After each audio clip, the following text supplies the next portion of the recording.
ஹல்லேலூயா, ஹல்லேலூயா, ஹல்லேலூயா. கர்த்தருடைய பரிசுத்த நாமத்திற்கு மகிமையும் ஸ்தோத்திரம் உண்டாவதாக. ஆண்டவருடைய பெரிதான கிருபையினாலே இந்த நாளிலும் கடந்த காலத்தில் இப்படி ஒரு பஸ்கா ஆராதனை ஆசீர்வதித்து கடந்து போனார். நாம் இந்த ஒரு வருஷ காலமாக தேவனுடைய அன்பின் மறைவிற்குள்ளாக மறைக்கப்பட்டு எல்லா சூழ்நிலையிலும் கர்த்தர் நமக்கு நல்லவரும் வல்லவரும் போதுமானவருமாக இருந்து நம்மோடு கூட தேவனாய் கர்த்தர் தாமே அவருடைய கிருபையினாலே நம்மை நடத்தி வந்த எல்லா தயவுக்காக நானும் என் ஆண்டவருக்கு நான் ஸ்தோத்திரம் செலுத்துகிறேன். திரும்பவும் இந்த பஸ்கா நாளிலே ஆண்டவராகிய தேவனை ஆராதிக்கும்படியான ஒரு நல்ல ஒரு பாக்கியம் எனக்கும் உங்களுக்கும் கூட திரும்பவும் இந்த பஸ்கா நாளிலே கிடைத்தவர்களுக்காக ஆண்டவரை நான் சோத்திருக்கிறேன். இந்த சமயமானது இந்த பஸ்கா நாளில் கர்த்தர் இந்த பஸ்கா குறித்த காரியங்களில் நமக்கு வைத்திருக்கிறான தேவ செய்தியை நாம் கேட்டு நம்முடைய ஆத்மாவை பலப்படுத்திக் கொள்கிற சமயம் வேலையுமாய் இருக்கிறவைக்காக என் ஆண்டவருக்கு நான் அதிகமாக ஸ்தோத்திரம் செலுத்துகிறேன். இந்த நாளுக்குரிய வார்த்தைகளுக்காக நான் காத்திருந்தது உண்டு. அப்படி நான் காத்திருந்த பொழுது ஆண்டவர் தாமே யாத்திராம புஸ்தகத்துல 12ஆம் அதிகாரத்துல 22வது வசனத்தை தேவனாய் கர்த்தர் தாமே குறிப்பாக தேவனாய் கர்த்தர் இந்த நாளில நமக்கு வார்த்தையாக தந்திருக்கிறார். அந்த வார்த்தையை தியானிப்பதற்கு இறைவனாகிய தேவன் நமக்கு அனுக்கிரகம் பாராட்டுவாராக. இறைவனாகிய தேவன் கர்த்தராக இயேசு கிறிஸ்து தேவ குட்டியாக இந்த உலகத்திலே வந்தவர். விசேஷமாக வெள்ளிக்கிழமையில அவர் சிலுவையிலே பாடுபடுகிறதுக்கு முன்பாக அவர் பஸ்கா நியமத்தை, புதிய பஸ்கா நியமத்தை நமக்கு தந்து விட்டு போனார். சீசரிடத்தில் சாவித்து விட்டு போனார். அந்த கிரியைகளுக்காக நாம் ஆண்டவருக்கு நாம் அதிகமாக ஸ்தோத்திரம் செலுத்துவோமாக. அது நிஜமான பஸ்காவாக இருக்கிறது. அதுக்காக நாம் தேவனை நாம் ஸ்தோத்திரிப்போமாக. யாத்திராகம புத்தகத்தில் 12ஆம் அதிகாரத்தில் 22வது வசனத்தை ஒரு தேவனுடைய பிள்ளை எழுந்து நின்று வாசிக்கலாம். கர்த்தர் தந்திருக்கிற அந்த பிரசங்க வாக்கியத்திற்காக ஆண்டவரை நாம் ஸ்தோத்திரிப்போமாக. யாத்திராகம புத்தகத்தில் 12ஆம் அதிகாரத்தில் 22வது வசனத்தை ஒரு தேவனுடைய பிள்ளை எடுத்து வாசிக்கலாம்.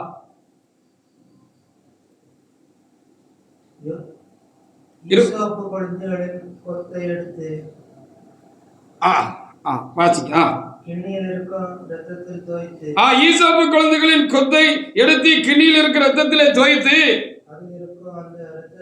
அதில் இருக்கும் அந்த ரத்தத்தை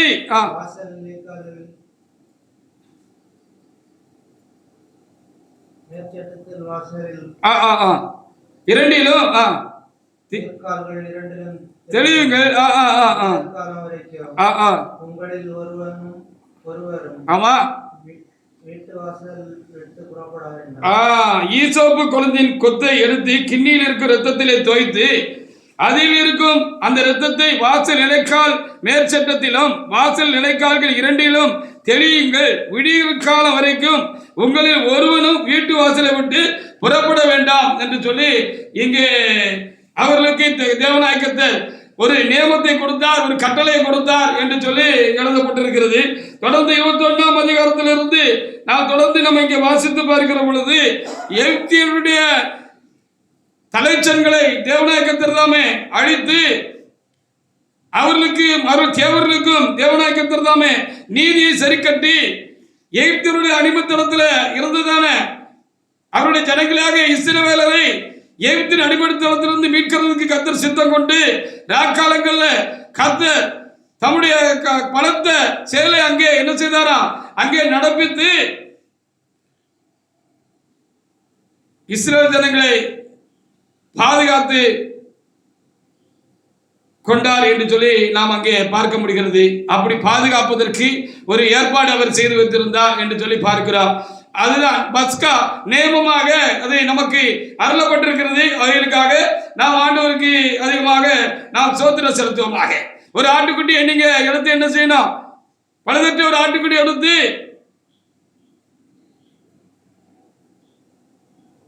உங்க குடும்பங்களுக்கு தக்கதாக நீங்க எடுத்து உங்களை ஆட்டுக்குட்டியை தெரிந்து கொண்டு பஸ்கா ஆட்டுக்குட்டியை அடிச்சு நீங்க இப்படி எல்லாம் செய்யணும் அப்படின்னு சொல்லி தொடர்ந்து அங்கே என்ன செய்யப்பட்டிருக்கிறது, எழுதி நமக்கு கொடுக்கப்பட்டிருக்கிறது. அவைகளுக்காக நாம் ஆண்டவருக்கு நாம் ஸ்தோத்திரம் செலுத்துவோமாக. அப்படி எழுப்பிதற்கு அதம் பண்ணுகிறதுக்கு கடந்து வருவாரு. அப்பொழுது நிலையின் மேற்சட்டத்திலும் வாசலின் நிலக்கால்களிலும் இரண்டிலும் அந்த ரத்தத்தை காணும் பொழுது கர்த்தர் சங்காரக்காரனே உங்கள் வீடுகளில் உங்களை அதம் பண்ணுகிறதுக்கு வரவிட்டாமல் வாசப்படி விலக்கி கடந்து போவார் அப்படின்னு சொல்லி எழுதப்பட்டிருக்கிறது. அந்த காரியங்களுக்காக நாம் ஆண்டவருக்கு நாம் அதிகமாக ஸ்தோத்திரம் செலுத்துவோமாக. இதுல மேற்சட்டத்தில் அந்த பஸ்கா ஆட்டுக்குட்டி ரத்தம் பூசப்பட வேண்டும், தெளிக்கப்பட வேண்டும் என்று சொல்லி நமக்கு எழுதி கொடுக்கப்பட்டிருக்கிறது. அவைகளுக்காக நாம் ஆண்டவருக்கு நாம் அதிகமாக நாம் ஸ்தோத்திரம் செலுத்துவோமாக. இந்த மேற்சட்டம் என்ன காரியம் என்று சொல்லி இன்றைக்கு பார்ப்பதற்கு கர்த்தர் நமக்கு துணை செய்வாராக. இது ஞானார்த்தமாக நமக்கு எழுதி கொடுக்கப்பட்டிருக்கிறது என்பதை நாம் அறிந்து கொள்ள வேண்டும். இது வருகிற நிஜத்திற்கு நிழலாக அது இருக்கிறது என்பதை நாம் என்ன செய்ய வேண்டும், அறிந்து கொள்ள வேண்டும் என்று சொல்லி ஆவியானவர் இன்றைக்கு நமக்கு கொடுக்கிற நல்ல வார்த்தைகளுக்காக நாம் தேவனாய கர்த்தருக்கு நாம் ஸ்தோத்திரம் செலுத்துவோமாக. இந்த நிலைக்கால்கள், இந்த நிலை சட்டம் ஒன்று அங்கே அப்படியாக பழைய ஏற்பாட்டில் அவரை பூச வேண்டும் அல்லது தெளிக்க வேண்டும் என்று சொல்லி எழுதப்பட்டிருக்கிறது. இந்த புதிய பஸ்காவில் இந்த புதிய பஸ்காவை அணிக்கிறதான புதிய ஏற்பாட்டு ஜனங்களாக நமக்கு அது எதை சொல்லுகிறது, அதனுடைய ஞான அர்த்தம் என்ன என்று சொல்லி நாம் இன்றைக்கு பார்க்கிற பொழுது ஒன்று நம்முடைய ஆத்மாவாக இருக்கிறது, மற்றொன்று அது சபையாக இருக்கிறது என்று சொல்லி நாம் பார்க்கிறோம். அதற்காக நாம் ஆண்டவருக்கு நாம் ஸ்தோத்திரம் செலுத்துவோமாக. 1 பேதுரு 1ஆம் அதிகாரத்தில் 2வது வசனத்தை ஒரு தேவனுடைய பிள்ளை எடுத்து வாசிக்கலாம். நம் ஆத்மாவின் நிலை சட்டங்களிலும் இயேசு கிறிஸ்து ரத்தம் வரும் நாட்களில் தெளிக்கப்பட போகிறது. கர்த்தராகிய இயேசு கிறிஸ்து தேவ ஆட்டுக்குட்டியாக அவர் இந்த உலகத்தில் வந்து அவர் மனித ஆத்துமாக்களுக்காக ஒரு மெய்யான பஸ்காவாக அவர் பலியாக போகிறார். அவருடைய ரத்தம் மனித ஆத்துமாக்களில் தெளிக்கப்பட முடியாத ஒரு காரியம் இருக்கிறது. அப்படி தெளிக்கப்படுகிற பொழுது சங்காரக்காரனாகிய சாத்தானுடைய காரியங்களுக்கு அவர்கள் விலக்கி பாதுகாக்கப்படுவார்கள். சாத்தான் அவர்களை தொட முடியாத ஒரு ஆத்மாவை அழிக்க முடியாத ஒரு பாதுகாவல் உண்டாக போகிறது என்பதற்கு நிழலாக தேவனாய கர்த்தர் எகிப்தில் வந்து புறப்பட்ட இஸ்ரவேல் ஜனங்களுக்கு இப்படி ஒரு நியமத்தை வைத்திருக்கிறார் என்பதை நாம் தெரிந்து கொள்ள வேண்டும். அது நிழல், இதுதான் நிஜம் என்று சொல்லி நாம் பார்க்க வேண்டியதாக இருக்கிறது. வாசிக்கலாம். 1 பேதுரு 1:2 ஒரு தேவனுடைய பிள்ளை எடுத்து வாசிக்கலாம். வாசிங்க. பிதாவாகிய தேவனுடைய முன்னறிவின்படியே ஆவியானவருடைய பரிசுத்தமாக்குதலினாலே கீழ்ப்படிதலுக்கும் இயேசு கிறிஸ்து ரத்தம் வரும் நாட்களிலே தெளிக்கப்பட போகிறது. அதனாலே தான் மனிதர்களுக்கு மெய்யான ஒரு பாதுகாவலும் விடுதலையும் அவர்களுக்கு உண்டாக போடுகிறது. அதற்கு முன்னடையாளமாக தேவனாய கர்த்தர் இந்த பஸ்காவை அவர் இஸ்ரவேல் ஜனங்களுக்கு வைத்தார். அது இஸ்ரவேல் ஜனங்களுக்கு மாத்திரமல்ல, ஆதாமின் சந்ததிகளாக இருக்கிறதான உலகத்தில் இருக்கிறான எல்லாருக்கும் கர்த்தர் என்ன செய்திருக்கிறார், கிறிஸ்துவின் ரத்தத்தினால ஒரு பெரிய பாதுகாவலை உண்டாக்கி இருக்கிறார் என்பதை முன்னுக்கூட்டியே அதை நமக்கு ஓமையாக தேவனாய கர்த்தர் நமக்கு வைத்திருக்கிறார் என்பதுதான் அறிந்து கொள்ள வேண்டும். அப்படியானால் அந்த இஸ்ரவேல் ஜனங்கள் அந்த பஸ்காவை, அந்த பழைய பஸ்காவை ஆசரித்த பொழுது அவர்கள் என்ன செய்தார்கள் என்று சொல்லி நாம் அங்கே பார்க்கிற பொழுது அவர்கள் ஒரு ஆட்டுக்குட்டி அடித்து அதன் ரத்தத்தை ஒரு கிணியில எடுத்து ஈசாப்பு கொத்தின் குழந்தையில அதை தோய்த்து அவர் வீட்டு வாசலில் இருக்கிறான நிலை சட்டத்தில் மேல் சட்டத்திலும் நிலைக்கால்கள் ரெண்டிலும் அவர்கள் அதை தெளித்த பொழுது சங்காரக்காரனால் அந்த வீட்டுக்குள்ளே போக முடியாதபடிக்கு தேவனாய கர்த்தர் என்ன செய்தார், அந்த பஸ்கா ரத்தத்தினால ஒரு பாதுகாவலை கொடுத்தார். அவர்கள் பாதுகாக்கப்பட்டார்கள் என்று சொல்லி நாம் அங்கே தெளிவாக நம்ம பார்க்க முடிகிறது. அது எதற்கு முன்னுமையாக அது நமக்கு சொல்லப்பட்டிருந்தது, அது உண்மையான காரியம் என்று சொல்ல விடுகிற பொழுது மனிதனுடைய ஆத்மா சாத்தானுடைய வல்லமைக்கு தப்பிக்கொள்வதற்காக, பாவத்தின் வல்லமைக்கு தப்பிக்கொள்வதற்காக தேவனாய் கர்த்தர் என்ன செய்தார்? இப்படிப்பட்ட ஒரு காரியத்தை செய்ய போகிறார் என்பதற்கு அது முன்னடையாளமாக அது இருந்தது. மெய்யான பஸ்கா நம்முடைய கர்த்தராக இயேசு கிறிஸ்து தான். அவருடைய ரத்தம் நமக்கு ஒரு பெரிய பாதுகாவலை கொண்டு வருகிறது. அந்த ரத்தம் நம்முடைய ஆத்மாவில் தெளிக்கப்படுகிற பொழுது நமக்கு ஒரு பெரிய பாதுகாப்பு நமக்கு உண்டாகிறது என்பதை அங்கே தேவனாய் கர்த்தர் முன் எழுதி வைத்திருக்கிறார், அறிவித்து வைத்திருக்கிறார். அதுதான் மெய்யான காரியமாக இருக்கிறது. கிறிஸ்துவே மெய்யான பஸ்காவாக இருக்கிறார் என்று நாம் இன்றைக்கு பார்க்கிறோம். அவைகளுக்காக நாம் தேவனை சோதரிப்போமாக. எபிரேயர் 12:24 கூட அந்த காரியங்கள் நமக்கு முன்னோட்டமாக தேவனாய் கர்த்தர் என்ன செய்திருக்கிறார்? எழுதி வைத்திருக்கிறார். அவைகளை நாம் காண்பதற்கு கர்த்தர் உதவி செய்வாராக. எபிரேயர் 12:24 ஒரு தேவனுடைய பிள்ளை எடுத்து வாசிக்கலாம்.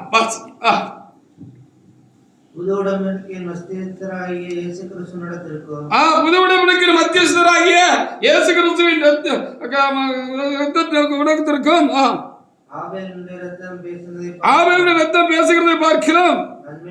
நன்மையானவர்களை பேசுகிறேன். ரத்தமாகிய தெளிக்கப்படும் ரத்தத்திற்கு வந்து சேர்ந்தீர்கள் என்று சொல்லப்படும். அது பழைய உடன்படிக்கை. அது இஸ்ரவேலுக்காக கொடுக்கப்பட்ட உடன்படிக்கை. அவர் எகிப்திலிருந்து பெறப்பட்ட பொழுது ஒரு பெரிய சங்காரம் எகிப்தின் ஜனங்களுக்கு மத்தியிலே உண்டாயிற்று. தலைச்சன் பிள்ளைகள் எல்லாம் அழிக்கப்பட்டு போனார்கள் என்று சொல்லி பார்க்கிறோம். அப்படி இஸ்ரவேலுடைய தலைச்சன் பிள்ளைகள் சங்கரிக்கப்பட்டு போகாதபடிக்கு அவர்களுக்கு ஒரு பெரிய பாதுகாப்பை கொடுக்க வேண்டும் என்பதற்காக இறைவனாகி தேவன் என்ன செய்தார்? இப்படி ஒரு ஏற்பாட்டை பண்ணி கொடுத்தார். நிலச்சட்டத்துல நீங்க அந்த ஆட்டுக்குட்டியின் ரத்தத்தை நீங்க தெளிக்கணும். அதை காணுகிற பொழுது சங்காரக்காரன் உள்ள வராவிட்டாதபடி நான் காத்து என்ன செய்வேன்? அவனை விலக்கி காத்துக் கொள்வேன். நீங்க பாதுகாக்கப்படுவீர்கள். ஹல்லேலூயா என்று சொல்லி அப்படி ஒரு ஏற்பாடு பண்ணி வைத்தார் என்று சொல்லி பார்க்கிறோம். ஆனால் இந்த புதிய ஏற்பாடு இஸ்ரவேல் ஜனங்களுக்கு மாத்திரமல்ல, முழு உலகத்தில் இருக்கிற எந்த ஒரு மனிதனுக்கும் ஆதாமின் சந்ததியாக பாவத்தினால விழுந்து கிடக்கிறதான சாத்தானுடைய அடிமைத்தனத்துக்குள்ளாக இருக்கிறதான அந்த மனிதனை தேவனாய் கர்த்தர் சாத்தானை விலக்கி அவன் ஆத்மாவை பாதுகாக்க முடியாத தேவனாய் கர்த்தர் என்ன செய்தார்? தம்முடைய ரத்தத்தை சிலுவையில சிந்தினார். அதை சிந்துகிறதுக்கு முன்பாக முந்தின நாள்ல இப்படி ஒரு ஏற்பாட்டை அவர் அவனுக்கு அன்றைக்கு சீசகமத்தில் நடப்பித்து கடந்து போனார். இதுதான் மெய்யான பஸ்காவாக இருக்கிற கிறிஸ்துவே மெய்யான பஸ்காவாக என்ன செய்கிறார்? இருக்கிறார் என்பதை நாம் பார்க்கிறோம். ஆனபடினாலே அந்த நிலை சட்டம், அந்த நிலைக்கால்கள் என்று சொல்லப்படுகிறது. ஒன்று அது ஆத்மாவை குறிக்கிறது, ஒரு மனித ஆத்மாவை குறிக்கிறது. அதுதான் மெய்யான ஒரு அனுபவமாக இருக்கிறது என்று சொல்லி நாம் பார்க்கிறோம். கிறிஸ்துவின் ரத்தம் நம்முடைய ஆத்மாவில் தெளிக்கப்பட்டபடினால்தான் நாம் சாத்தானுடைய வல்லடிக்கு தப்பி, பாவத்தினுடைய தீமைகளுக்கு நாம் தப்பி நாம் இப்பொழுது என்ன செய்கிறோம்? நாம் பாதுகாக்கப்பட்டிருக்கிறோம். சாத்தானால் நமக்குள்ளே வர முடியவில்லை. நம்மை அழிக்கும்படியாக, பாவத்தை கொண்டு அழிக்கும்படியாக நமக்குள்ளே என்ன செய்ய முடியவில்லை. அவனால் கடந்து வர முடியவில்லை.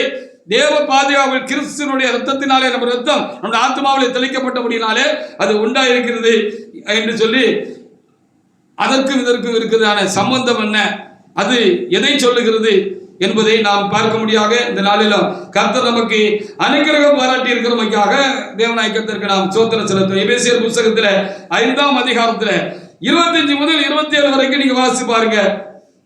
அங்கே என்ன சொல்லி இருக்குன்னு சொன்னா, இறைவன் ரத்தம் சிந்தினாரு, சபை எழுப்புறதுக்காக தான் ரத்தம் சிந்தினாரு அப்படின்னு சொல்லி அங்கே சொல்லப்பட்டிருக்கிறது.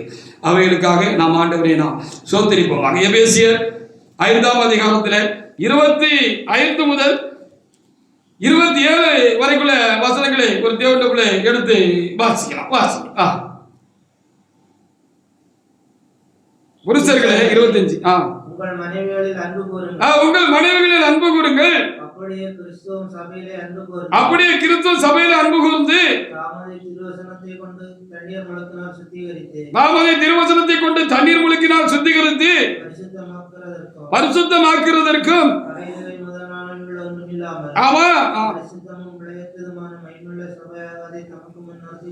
நிறுத்திக் கொள்வதற்கும் என்ன செய்தாரு? சபைக்காக தான் ஆண்டவர் தன்னை ஒப்பு கொடுத்தார். சிலுவையில சபைக்காக தான் தேவனாய் கர்த்தர் மரித்தாரு. சபையை தேவனாய் கர்த்தர் எழுப்பி அந்த சபைக்குள்ளே ஜனங்களை கொண்டு வந்து தம்முடைய சபைக்குள்ளே ஜனங்களை கொண்டு வந்து அவரை சங்காரக்காரனுக்கு விலக்கி காக்க வேண்டும் என்பதற்காக, சாத்தானுக்கு விலக்கி காக்க வேண்டும் என்பதற்காக, எதிரியாக சாத்தானுக்கு விலக்கி காக்க வேண்டும் என்பதற்காக தேவனாய் கர்த்தர் என்ன செய்தாரா? அவர் தம்மை ஒப்பு கொடுத்தார் என்று சொல்லி அங்கே தெளிவாக எழுதப்பட்ட அப்போஸ்தலர் 20:28 தம்முடைய சுய ரத்தத்தினால் சம்பாத்தியம் பண்ணின சபை என்று சொல்லி எழுதப்பட்டிருக்கிறது.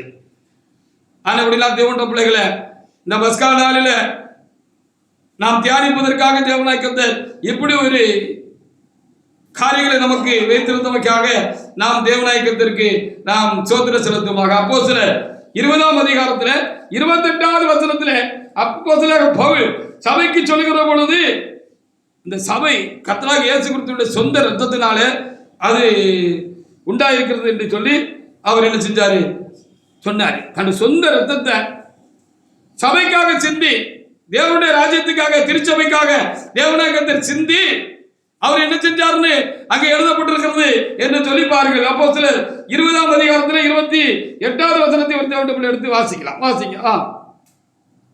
ஆகையால் உங்களை குறித்தும் தேவன் தம்முடைய சுய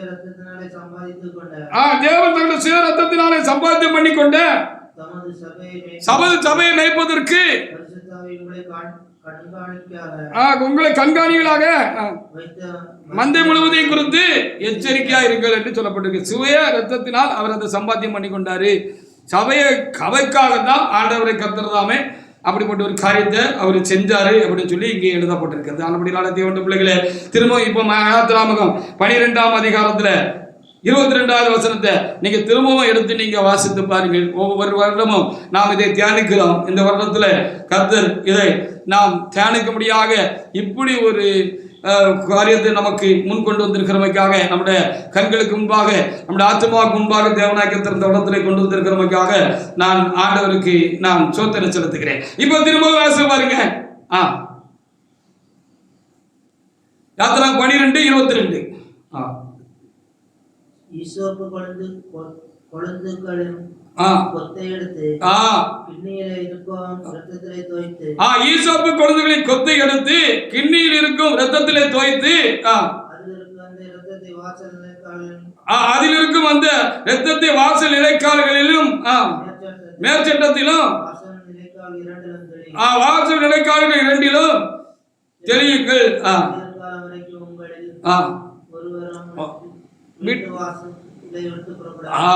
என்று சொல்லி அங்கே எழுதப்பட்டிருக்கிறது. அதற்காக நாம் ஆண்டவருக்கு நாம் என்ன செய்யணும்? அதிகமாக நாம் ஸ்தோத்திரம் செலுத்துவோமாக. அங்கே ஆட்டுக்குட்டியின் ரத்தம் சங்காரக்காரனுக்கு விலக்கி காப்பதற்காக என்ன செய்யப்பட்டது? நிலை சட்டங்களில் நிலைக்கால்களில் தெளிக்கப்பட்டது என்று சொல்லி பார்க்கிறோம். இந்த நிலை சட்டம், நிலைக்கால் ஒன்று மனித ஆத்மாவாக இருக்கிறது, நம்முடைய ஆத்மாவாக இருக்கிறது, மற்றொன்று திருச்சபையாக இருக்கிறது என்று சொல்லி நாம் இங்கே என்ன செய்கிற பார்க்கிறோம்.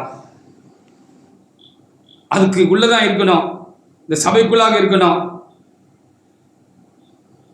சபை அந்த வீட்டுக்குள்ள இருந்து இந்த வீட்டு வாசலுக்கு வெளியே வரக்கூடாது, வீட்டு வாசலுக்குள்ள இருக்கணும் அப்படின்னு சொல்லி அது சொல்லப்பட்டிருக்கு. எப்போ வரைக்கும் இருக்கணும்?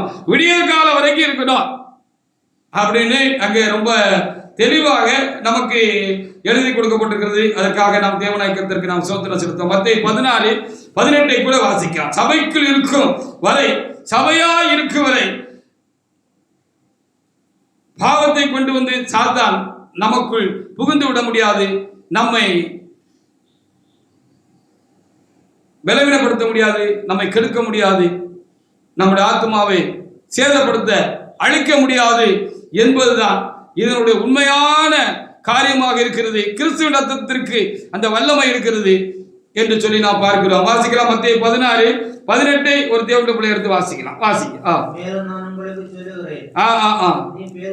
நீ பேதுருவாய் இருக்கிறாய், இந்த கல்லின் மேல் என் சபையை கட்டுவேன், பாதாளத்தின் வாசல் அதை மேற்கொள்ளாது என்று சொல்லி அவர் என்ன செய்திருக்கிறார் சொல்லியிருக்கிறார். அந்த வாசலுக்குள்ள பாவம் மேற்கொள்ளாது, பாவம் நுழையாது. அது ஏன்னு சொன்னா அந்த வாசலுக்குள்ள வாசல் தேவனுடைய வாசலாக இருக்கிறது. அந்த வாசலுடைய நிலைக்கால்களிலும் மேற்சட்டங்களிலும், அந்த சபையுடைய நிலைக்கால்களில் மேல் சட்டத்திலும் கர்த்தராகிய இயேசு கிறிஸ்து ரத்தம் என்ன செய்யப்பட்டிருக்கு? தெளிக்கப்பட்டிருக்கிறது.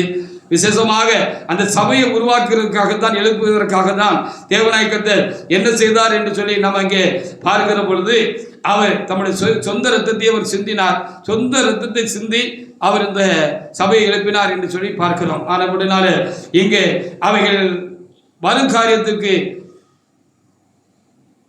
முன் உதாரணமாக இவைகள் நடப்பிக்கப்பட்டிருக்கிறது. வருங்காரியத்திற்கு இது நிழலாக இருக்கிறது. இந்த நிலை சட்டம் என்ன என்பதை இந்த நாளிலே, இந்த பஸ்கா நாளிலே நாம் பார்க்க முடியாத தேவனாகிய கர்த்தர் கிருபை செய்திருக்கிறார். ஒன்று, நம்முடைய ஆத்மா இயேசு கிறிஸ்து ரத்தம் தெளிக்கப்பட்ட ஒரு ஆத்மா ஞானஸ்தானம் பெற்று பரிசுத்தாய் பெற்று திருச்சபைக்குள்ளே வந்து ஒரு ஆத்மா ஐக்கியப்படுகிற பொழுது, திருப்பந்தியுள்ள அவர்களுடைய கிறிஸ்துவோடு கூட ஐக்கியமாக இருக்கிற பொழுது சாத்தானுக்கு அந்த ஆத்மா மேல எந்த அதிகாரமும் கிடையாது. ஹல்லேலூயா. ஆமா, அது ஒன்று நம்முடைய ரட்சிக்கப்பட்ட அனுபவமாக இருக்கிறது, நம்முடைய ஆத்மாவா இருக்கிறது. அந்த ஆத்மா, அந்த தேவனுடைய பிள்ளை சபைக்குள் இருக்கிற அனுபவமும் அது சேர்த்து சொல்லப்பட்டிருக்கிறது. சபைக்குள்ள இருக்கணும், சபையை விட்டு நம்ம வெளியே போயிடக்கூடாது, சபைக்குள்ள இருக்கணும். ஹல்லேலூயா. சபையை விட்டு நம்ம வெளியே போயிருக்க கூடாது என்பதுதான் அது ரொம்ப முக்கியமான காரியம். நாம் அதற்காக நாம் தேவனாகிய கர்த்தருக்கு நாம் ஸ்தோத்திரம் செலுத்த, சபைக்குள்ள இருக்கிற வரைக்கும் சாத்தான் நம்மளை தொட முடியாது. சபையா இருக்கிற வரைக்கும் சாத்தான் நம்ம என்ன செய்ய முடியாது, தொட முடியாது என்று நாம் பார்த்து கொண்டிருக்கிறோம். அவைகளுக்காக நாம் ஆண்டவரை நாம் ஸ்தோத்திரிப்போம். யோவான் 1ஆம் அதிகாரத்தில் 29 கூட வாசிக்கலாம். சங்காரக்காரனாக சாத்தான் கையிலே அகப்பட்டு அழிந்து நிச்சய நரகத்துக்கு நாம் போய்விடக்கூடாது என்பதற்காக ஆதாமின் சந்ததியாக இருக்கிறான ஒவ்வொருவருக்காகவும் தேவனாகிய கர்த்தராகிய இயேசு கிறிஸ்து சிலுவையிலே தம்முடைய இரத்தத்தை அவர் சிந்தினார். அவரே மெய்யான பஸ்காவாகிய தேவ ஆட்டுக்குட்டி என்று சொல்லி வேதம் சொல்லுகிறது. இஸ்ரவேலுக்கு நியமிக்கப்பட்டது வருங்காரியத்தை, வருங்காலங்களில் கர்த்தராகிய இயேசு கிறிஸ்து ரத்தம் முழு மனுக்குலத்துக்காகவும் ஆதாமின் விழுந்து விட்ட ஆதாமின் சந்ததிக்காக அது சிந்தப்படுகிறது என்றும், அதனால் அந்த ரத்தம் அவர் ஆத்துமாக்களில் தெளிக்கப்படுகிற பொழுது அங்கே ஒரு பாதுகாப்பு உண்டாகிறது என்பதற்கு முன் அடையாளமாக இவைகள் அன்றைக்கு நடந்தது. இன்றைக்கு நாம் அனுசரிக்கிற புதிய உறவுமே சரியானது, மேன்மையானது என்று சொல்லி நாம் அறிய கர்த்தர் உதவி செய்து கொண்டிருக்கிறதுக்காக நாம் தேவனை நாம் ஸ்தோத்திரிப்போமாக. யோவான் 1:29 ஒரு தேவனுடைய பிள்ளை எடுத்து வாசிக்கலாம். மறுநாளிலே யோவான் இயேசுவை தம்மிடத்திலே வரக்கண்டு உலகத்தின் பாவத்தை சுமந்து தீர்க்கிற தேவ ஆட்டுக்குட்டினார். ஹல்லேலூயா. இயேசு கிறிஸ்து தான் மெய்யான பஸ்கா அப்படின்னு சொல்லி புதிய ஏற்பாட்டில் அநேக இடங்களில் நாம் பார்க்க முடிகிறது, அறிய முடிகிற, உணர முடிகிறது. அந்த கிறிஸ்து ரத்தம் ஒரு மனிதனுடைய ஆத்மாவில் தெளிக்கப்படுகிற அனுபவம் வேண்டும். அந்த கிறிஸ்துவின் ரத்தம் தெளிக்கப்பட்ட வாசலாகிய சபைக்குள்ளே அவர்கள் இருக்கிற அனுபவம் ரெண்டும் இருந்தால் அவர்களை சாத்தான் கொலை செய்ய முடியாது, அவருடைய ஆத்மாவை கொலை செய்ய முடியாது, சங்கரிக்க முடியாது, சங்காரம் பண்ண முடியாது என்பதுதான் கர்த்தர் இன்றைக்கு நமக்கு சொல்லுகிற முக்கியமான காரியம். இதுவே மெய்யான பஸ்காவாக இருக்கிறது. அது பழைய பஸ்கா நியமமாக இருந்தது, இது புதிய பஸ்கா நியமமாக இருக்கிறது. கிறிஸ்துவின் ரத்தம் தன்னுடைய மேன்மையை நாம் பார்த்து கொண்டிருக்கிறோம். அவைகளுக்காக நாம் ஆண்டவருக்கு நாம் தேவனை நாம் ஸ்தோத்திரிப்போம். இதைத்தான் யோவான் 6ஆம் அதிகாரத்தில் தேவனாகிய கர்த்தர் சொன்னார். அப்படி சொன்ன பொழுது அன்றைக்கு இருந்த யூதர்களுக்கு விளங்கவில்லை. ஆனால் நம்ம ஆவியப்பட்டிருக்கிறோம். நாம் தேவனுடைய இரத்தத்தினாலும் கர்த்தராகிய இயேசு கிறிஸ்துவின் இரத்தத்தினாலும் நாம் மீட்படைந்திருக்கிறோம். அது நமக்கு இப்பொழுது விளங்குகிற ஒரு காரியமாக இருக்கிறது. அதற்காக நாம் ஆண்டவருக்கு நாம் ஸ்தோத்திரம் செலுத்துவோமாக. யோவான் 6:51 ஒரு தேவனுடைய பிள்ளை எடுத்து வாசிக்கலாம். யோவான் 6:51 வாசிங்க. நானே வானத்திலிருந்து இறங்கி வந்த ஜீவாப்பம். இந்த அப்பத்தை புசிக்கிறவன் என்றென்றைக்கு பிழைப்பான். நான் கொடுக்கும் அப்பம். ஆமா, அப்படின்னு சொல்லி அங்கே எழுதப்பட்டிருக்கிறது. அப்போ யூதர்கள்லாம் இவன் எப்படி அவருடைய மாம்சத்தை நமக்கு புசிக்க கொடுப்பான்னு சொல்லப்பட்டிருக்கிறது. அங்கே இஸ்ரவேலர்கள் ஆட்டுக்குட்டி அடித்து அதை புசித்து அதை பொரித்து நாக்காலங்களில் புசித்தார்கள். அது மெய்யான ஒரு பஸ்கா இல்லை, அது நினைவு கூறுதல் ஒரு பண்டிகை தான். நிஜமான ஒரு பண்டிகை பஸ்கா என்ன என்று சொல்லி பார்க்கிற பொழுது கர்த்தராக இயேசு கிறிஸ்து தம்முடைய சரீரத்தை நமக்காக சிலுவையில் அடிக்க கொடுத்து அவருடைய ரத்தம் சிந்தப்படுகிறதும் அந்த ரத்தம் நம்முடைய ஆத்மாவில் தெளிக்கப்படுகிறதும் அந்த ரத்தத்தினால் சம்பாத்தியம் பண்ணிவிட்ட ஒரு திருச்சபையை தேவநாயகத்தில் எழுப்புகிறதும் அந்த திருச்சபைக்குள்ளாக இந்த ரத்தம் தெளிக்கப்பட்ட ஆத்மாக்கு பாதுகாக்கப்படுகிறதும் ஆண்டவருடைய காரியமாக இருந்திருக்கிறது. அதுதான் அவரு அந்த காரியத்தை செய்யறதுக்கு முன்னால சொன்னாரு, அவங்களுக்கு விளங்கல அப்படின்னு சொல்லி நம்ம பார்க்கிறோம். திரும்ப அவரு விலைக்கு சொன்னாரு. அதற்காக நாம் ஆண்டவரை சோதரிப்போமாக. 53, 54 வசனங்களை ஒரு தேவனுடைய பிள்ளை எடுத்து வாசிக்கலாம். அதற்கு இயேசு ஆமா, நீங்கள் மனுஷகுமாரனுடைய மாம்சத்தை புசியாமலும் ஆமா இருந்தால் ஜீவனில்லை என்று மெய்யாவே மெய்யாக உங்களுக்கு சொல்கிறேன். அடுத்த வசனம், என் மாம்சத்தை புசித்து இரத்தத்தை பானம் பண்ணுகிறவனுக்கு நித்திய ஜீவன் உண்டு. அல்லேலூயா. அந்த ஆத்மாவுக்கு அழிவு கிடையாது அப்படின்னு சொல்லி எழுதப்பட்டிருக்கு. அந்த ஆத்மாவை அழிக்க முடியாது, சாத்தான் தொட முடியாது, சங்காரக்காரன் என்ன செய்ய முடியாது, ஆத்மாவை அழிக்கிறதான சாத்தான் என்ன செய்ய முடியாது, அதை செய்ய முடியாது என்று சொல்லி அங்கே ஆண்டவர் நாம் திட்டமாக அவர் சொன்னார். அவர் மரிக்கிறதுக்கு முன்னாலே சொன்னார். அவர்களுக்கு விளங்கவில்லை, நமக்கு விளங்க முடியாத ஒரு பாக்கியம் உண்டாயிருக்கிறது. அவருடைய ரத்தம் தேவனுடைய பிள்ளைகளாக ஊழியக்காரர்களாக இருக்கிறதான நம்ம ஒவ்வொரு மேலையும் அவனுடைய ஆத்மாவாகிய அந்த நிலைச்சட்டத்தில், அந்த ஆத்மாவாகிய அந்த நிலைச்சட்டத்தில் கால்களில் நிலைக்கால்களில் அது தெளிக்கப்பட்டபடினாலே நாம் பாவம் நீங்க சுத்திகரிக்கப்பட்டிருக்கிறோம். நம்மளை பாவம் செய்யறதுக்கு தூண்டி படுபாவிகளாக இந்த உலகத்தில் ஜீவித்துக் கொண்டிருந்த பாவத்துக்கு காரணனாகிய சாத்தானை தேவநாயகத்தை என்ன செஞ்சிருக்காரு, அந்த ஆத்மாவில இருந்து துரத்தி அதுக்கு ஜீவனை கொடுத்து நித்திய ஜீவனை கொடுத்து அந்த ஆத்மாவை பாதுகாக்கிறதுக்காக அவர் சிலுவையில ஆத்மாக்களுக்காக மனுக்குலத்துக்காக மனிதர்களுக்காக சிந்தின அவருடைய ரத்தம் அவருடைய ஆத்மாவில் என்ன செய்கிறது, நம்ம அங்கே பேதரில் பார்த்தது போல அது தெளிக்கப்பட்டிருக்கிறது. அதுக்காக நாம் தேவநாயகத்திற்கு நாம் சோத்திர செலுத்துவோமாக. இப்படி ஒரு பெரிய ஆசீர்வாதம் நமக்கு கிறிஸ்துவாகிய பஸ்காவினால நமக்கு உண்டாயிருக்கிறது. அவரே மெய்யான பஸ்காவும் தேவாட்டுக்குட்டியுமாக இருக்கிறார். அது நிழல், அது நிஜம், அது வரும் காரியத்தை முன்னறிவிக்கிற ஒரு உடன்படிக்கையாக அது இருந்தது, காரியமாக இருந்தது. இதுவே பூர்ணமான ஒன்று என்று சொல்லி தேவநாயகத்தர் இன்றைக்கு நமக்கு ஆலோசனை தருகிறவைக்காக நாம் ஆண்டவருக்கு நாம் சோத்திர செலுத்துவோமாக. இங்கே எழுதப்பட்டிருப்பது போல என்ன சொல்லுகிறோம், நான் அவனை கடைசி நாட்களே அவனை எழுப்புவேன், அவனுக்கு நித்திய ஜீவன் உண்டு என்று எழுதப்பட்டிருக்கிறது. நம்முடைய ஆத்மா இப்பொழுது தேவனுக்குள்ளாக கிறிஸ்துக்குள்ளாக மறைக்கப்பட்டிருக்கிறது, காக்கப்பட்டிருக்கிறது. இதுதான் மேலான ரட்சிப்பு அனுபவம். பாவம் இப்ப நம்ம தொட முடியாது, சாத்தான் நம்மளை தொட முடியாது. அப்ப சபைக்குள்ள இருக்கணும், சபையா இருக்கணும். நம்ம விடிய கால வரைக்கும் என்ன செய்யக்கூடாது, நம்ம வாசலை விட்டு வெளியே போயிடக்கூடாது, சபையை விட்டு வெளியில போயிடக்கூடாது. சபையா இருக்கிற அனுபவத்தை நம்ம தொலைச்சுக்கிட கூடாது, சபையா இருக்கிற அனுபவத்தையும் தொலைச்சுக்கிடக்கூடாது. ரொம்ப முக்கியமான ஒரு காரியமாக இருக்கிறது. அதற்காக ஆண்டவருக்கு நாம் சோத்திரம் செலுத்துவோமாக. சாத்தானுக்கு அவங்க மேல அதிகாரம் இல்லைன்னு சொல்லி வெளிப்படுத்தல் 20:6 எழுதப்பட்டிருக்கு. நம்ம சபைக்குள்ள இருக்கோம், சபையா இருக்கிறோம், நாம் ரட்சிக்கப்பட்டிருக்கிறோம். ஞானஸ்தானம் மூலமாகவும் பரிசுத்த அபிஷேகத்தின் மூலமாகவும் கிறிஸ்துவின் துங்க ரத்தத்துக்குள்ளே நம்ம மூழ்கி எழுந்திருக்கிறோம். நமக்குள்ள ஒரு புதிய ஜீவன் உண்டாயிருக்கிறது அப்படின்னு சொல்லி வச்சுக்கங்களேன். அது ஒரு பெரிய ஆசீர்வாதமான காரியம். சாத்தானுக்கு நம்ம மேல என்ன செய்யல அதிகாரம் இல்லை அப்படின்னு சொல்லி எழுதப்பட்டிருக்கிறது.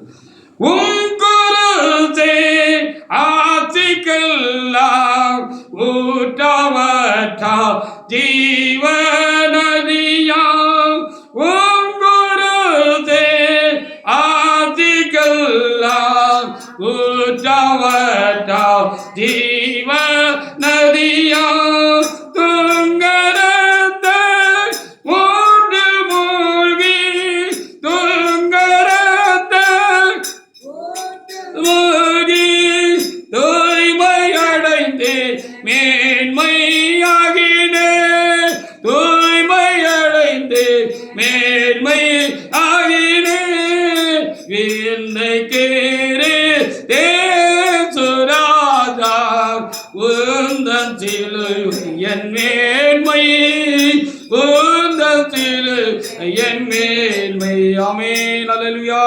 பாத்தீங்களா, கிறிஸ்துவாகிய பஸ்கா 2000 ஆண்டுகளுக்கு முன்பாக நமக்காக அடிக்கப்பட்டதனுடைய மேன்மை என்னன்னு சொல்லி பார்த்திருக்கிறோம். பழைய பஸ்கா ஒரு குறிப்பிட்ட காரியத்தை நினைவு கூறுவதற்காக, ஒரு குறிப்பிட்ட இனத்துக்காக, ஒரு சந்ததிக்காக, இஸ்ரவேலருக்காக அது அங்கே தேவனால் கட்டளையிடப்பட்டிருந்தது. அந்த நியமம் என்று சொல்லி நான் பார்த்தோம். இந்த பஸ்கா தான் முழு உலகத்துக்கும் ஆசீர்வாதமா இருக்கிறது. இந்த கிறிஸ்துவாகிய அந்த பஸ்கா மெய்யான பஸ்கா தான்.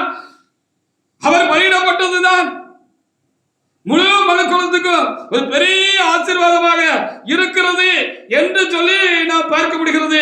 அவர்களுக்காக நாம் நன்றி செலுத்துமா. இப்ப வாசிங்க 26 வாசிங்க. தேவனுடைய பிள்ளை ஒரு வாசிக்கலாம். வாசிங்க. முதலாம் உயிர்த்தெழுதலுக்கு பங்குள்ளவன் பாக்கியவானும் பரிசுத்தவானுமா இருக்கிறான்.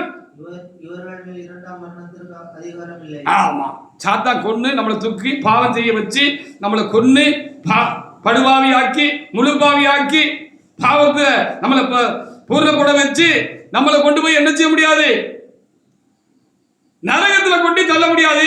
நித்திய மரணமாக நரகத்துல கொண்டு நம்மளை தள்ள முடியாது. ஹல்லேலூயா. ஏன்னா ஆட்டுக்குட்டியோட ரத்தம் நம்ம ஆத்மாவில் தெளிக்கப்பட்டிருக்கிறதுனால அந்த புதிய பஸ்கா பலி என்னுடைய ஆசீர்வாதம் நம்ம மேல உண்டாயிருக்கிறதுனால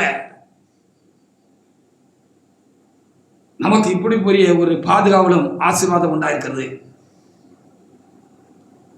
கிறிஸ்துவாகிய சபைக்குள்ளே நாம் இருக்கிறோம், சபையாகவும் நாம் இருக்கிறோம். அதற்காக நாம் ஆண்டவருக்கு அதிகமாக நாம் ஸ்தோத்திரம் செலுத்துவாங்க. இதைத்தான் ஆண்டவராகிய தேவன் இந்த பழைய பஸ்கா நியமத்தின் நாளில், பஸ்கா பண்டிகை நாளில் ஆண்டவராகிய தேவன் சீசர்களோடு கூட அந்த பழைய நியமத்தை ஆசரிக்க அவர்கள் கூடி வந்த பொழுது, இனி இந்த நாளுக்கு பிற்பாடு நீங்கள் இந்த பழைய பஸ்காவை நினைவு கூற வேண்டியதில்லை, இது முடிவு பெறுகிறது, முற்று பெறுகிறது. நீங்க இனி என்னை நினைவு கூர்ந்து இந்த புதிய பஸ்கா முறைமையை, இந்த புதிய உடன்படிக்கையின் பஸ்கா முறைமையை நீங்க இனி ஆசரிக்கணும்.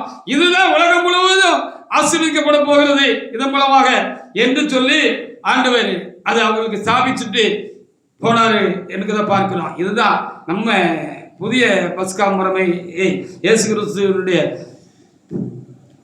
பாடு மரணத்தை நினைவு கூர்ந்து நாம் இதை அனுஷ்டிக்கும்படியாக நாம் கடந்து வந்திருக்கிறோம்.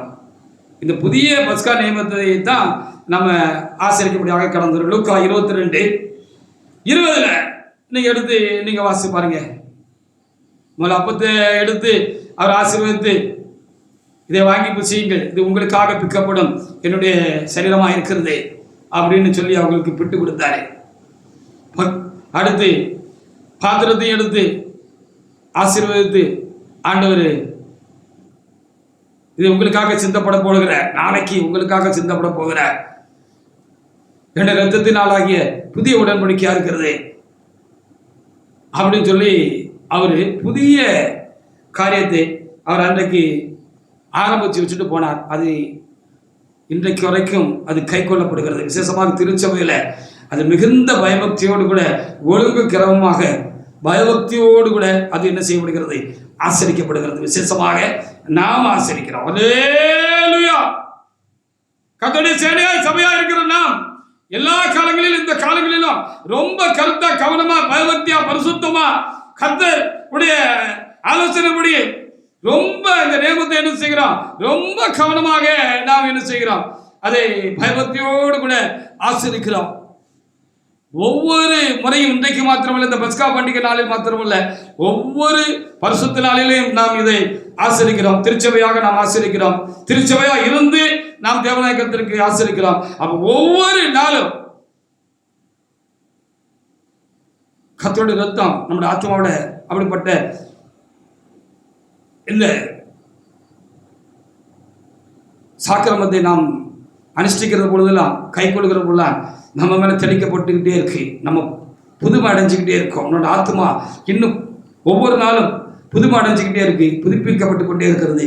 அது பரிசுத்தமாகிக் கொண்டே இருக்கிறது. பரிசுத்தமாகிறது என்பதுதான் நமக்கு கிடைத்திருக்கிற ஒரு பெரிய இந்த பஸ்காவின் காரியமாக இருக்கிறது. இந்த புதிய ஏற்பாட்டின் நியமத்தினுடைய மேன்மையாக இருக்கிறது. வாசிங்க, லூக்கா 22:20 வாசிக்கலாம். வாசிங்க. போஜனம் பண்ணின பின்பு அவர் அந்தபடியே பாத்திரத்தையும் கொடுத்து, இந்த பாத்திரம் உங்களுக்காக சிந்தப்படுகிற என்னுடைய இரத்தத்தினாலே புதிய உடன்படிக்கை இருக்கிறது என்றார். இந்த பாத்திரம் உங்களுக்காக சித்தப்படுகிற என் புதிய உடன்படிக்கையின் இரத்தமாக இருக்கிறது என்றார் என்று சொல்லி எழுதப்பட்டிருக்கு. மத்தேயு 26 நம்ம சில காரியங்களை பார்த்தாலும் அங்கேயும் என்ன செய்யப்பட்டிருக்கிறது, இந்த காரியங்கள் நமக்கு எழுதி வைக்கப்பட்டிருக்கிறது. அதற்காக நாம் தேவநாயகத்திற்கு அதிகமாக நம்ம என்ன செய்யணும், நாம் சோத்திரம் செலுத்த வேண்டியவர்களாக நாம் இருக்கிறோம். வாசித்து பாருங்க, 26 இருந்து வாசித்து பாருங்க. 26 மத்தேயு 26 இருந்து வாசித்து பாருங்க. வசனங்களை எல்லாம் சொல்லி முடிந்த மத்தேயு 26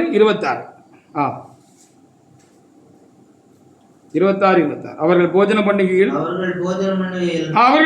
பண்டிகைகள் இயேசு அப்பத்தை எடுத்து ஆசீர்வதித்து அதை பிட்டு சீசர்களுக்கு கொடுத்து, நீங்க வாங்கி புசியுங்கள், இது என்னுடைய சரீரமா இருக்கிறது, இது பஸ்கா புதிய பஸ்காவின் நியமமா இருக்கிறது, நான் தான் மெய்யான தேவ ஆட்டுக்குட்டி. பின்பு பாத்திரத்தையும் எடுத்து அவர்களுக்கு கொடுத்து, நீங்கள் எல்லாரும் இதிலே பானம் பண்ணுங்கள், ஆமா இது பாவ மன்னிப்பு உண்டாகும்படிக்கு.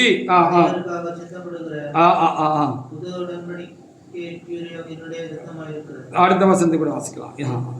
இது நவமானதாய் உங்களோட கூட ராஜ்யத்திலே நான் பானம் பண்ணும் நாள் வரைக்கும் இதை பானம் பண்ணும் பதிலே உங்களுக்கு. ஆமா, அந்த இந்த இதை நான் பண்ண பிதாவின் ராஜ்யத்தில் என்று சொல்லப்படுகிறது. தேவனுடைய ராஜ்யத்தில் பானம் பண்ணுகிற வரைக்கும் அப்படின்னு சொல்லப்பட்டிருக்கிறது. அப்படியானால் திருச்சபைக்குள்ளே இருந்து நாம் என்ன செய்கிறோம், இந்த பந்தியை இன்றைக்கு மாத்திரமல்ல, இந்த பஸ்கா நியமத்தை நினைவு கூறுகிற இந்த நாளிலே மாத்திரமல்ல, நாம் என்ன செய்கிறோம், அந்தந்த காலங்களில் நாம் அனுஷ்டிக்கிற பொழுது ஏசப்பாவும் நம்ம கூட வந்து நம்மோடு கூட போஜனம் பண்ணுகிறார் என்று சொல்லி, பண்ணுவேன் என்று சொல்லி அங்கே எழுதப்பட்டிருக்கு. பண்ணுகிறார் என்பதுதான் உண்மையான ஒரு அனுபவமாக இருக்கிறது.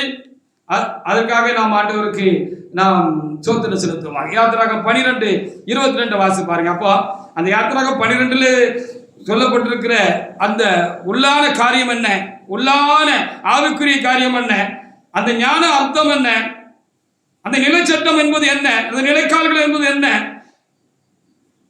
அதிலே ரத்தம் தெளிக்கப்படுகிற அனுபவம் என்ன,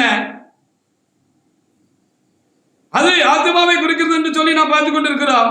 அது திருச்சபையை குறித்து சொல்லப்பட்டிருக்கிறது என்று சொல்லி நாம் பார்க்கிறோம். அது திருச்சபைக்குள் இருக்கிற அனுபவம் என்று சொல்லி பார்க்கிறோம். திருச்சபையாக இருக்கிற அனுபவம் என்று சொல்லி பார்க்கிறோம். நாம் திருச்சபையில் காக்கப்பட வேண்டும். திருச்சபையாக நம்மை காத்துக்கொள்ள வேண்டும். அவர் சுயரத்தத்தினால் சம்பாத்தியம் பண்ண திருச்சபை, அதனுடைய வாசல்களில் இந்த இயேசு கிறிஸ்துவின் ரத்தம் என்ன செய்யப்பட்டிருக்கிறது, தெளிக்கப்பட்டிருக்கிறது. நடைச்சட்டங்களில் தெளிக்கப்பட்டிருக்கிறது, கால்களில் தெளிக்கப்பட்டிருக்கிறது. இந்த வாசலுக்குள்ள சாத்தான் உள்ள வர முடியாது, வந்து நம்மளை பாவம் செய்ய வைக்க முடியாது அப்படின்னு சொல்லி நம்ம பார்த்துக்கிட்டு இருக்கோம். யாத்திரா 12:22 வாசிங்க.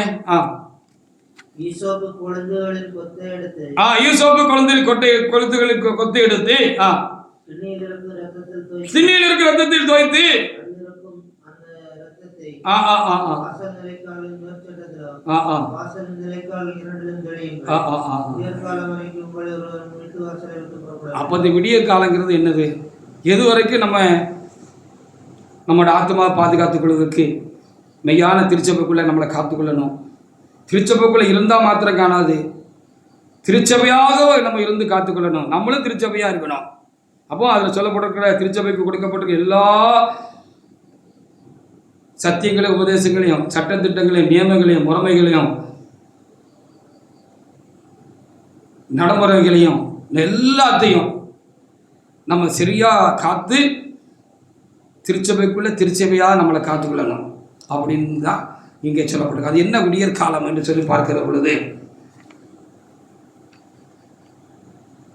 ஒரு கிரியை செய்யக்கூடாத ஒரு ராக்காலம் வருது அப்படின்னு சொல்லி நம்ம வேதத்தில் எழுதியிருக்கிறத நம்ம அறிஞ்சிருக்கிறோம். ஒரு கிரியை செய்யக்கூடாத ராக்காலம் வருகிறது. கர்த்தருடைய வசனத்தை கேட்கக்கூடாத ஒரு இருண்ட காலம் வருகிறது. அந்த இருண்ட காலத்துக்கு முன்பாக, அந்த ராக்காலத்துக்கு பின்பாக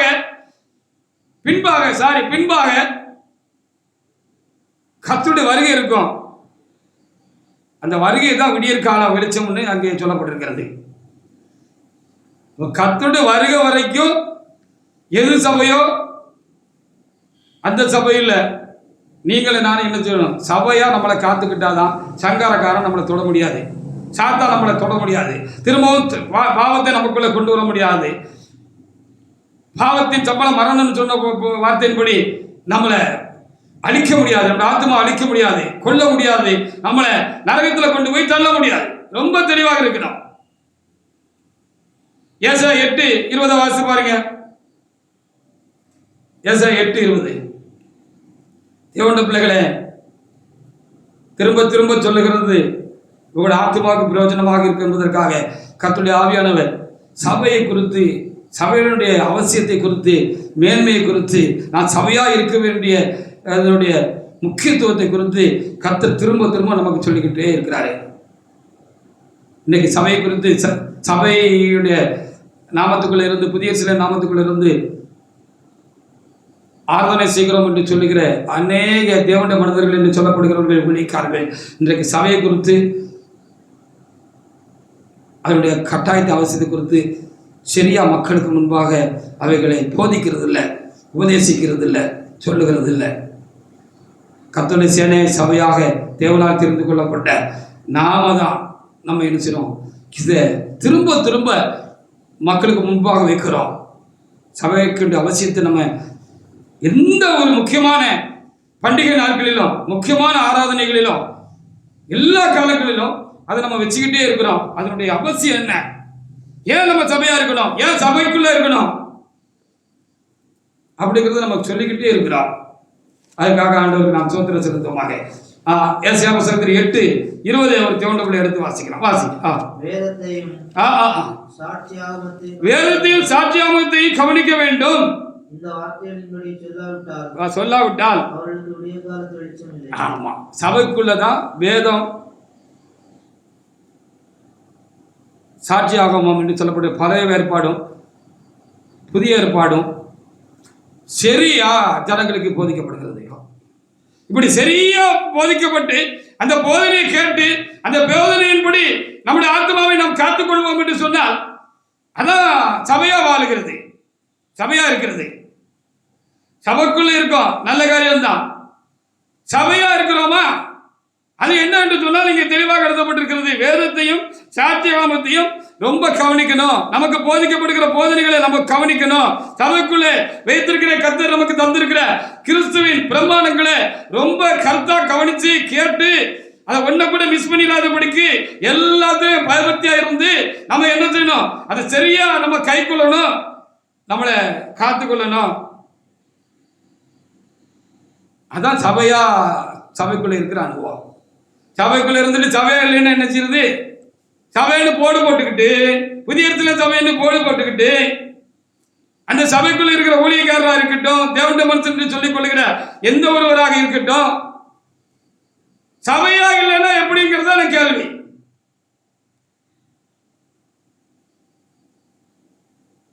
அந்த சபைக்குள்ளே பாதுகாவல் இருக்கிறது. அந்த சபைக்குள்ளே இருக்கிறோம் என்று நம்புகிற எவராக இருந்தாலும் நான் சபையாக இருக்கிறோமா என்பதை நாம் ரொம்ப தெளிவாக நம்முடைய இருதயத்திலே நாம் சிந்திக்க வேண்டியவர்களாக இருக்கிறோம். நாம் சபையாக இருக்கிறோம். கர்த்தருடைய சேனையார் புதிய சில சபையாக தேவனால் அழைக்கப்பட்டிருக்கிறவர் சிலராக இருந்தாலும் நான் சபையாக இருக்கிறேன். ஹல்லேலூயா! நான் சபைக்குள்ளே இருக்கிறேன். நான் சபையாக இருக்கிறேன். ஹல்லேலூயா!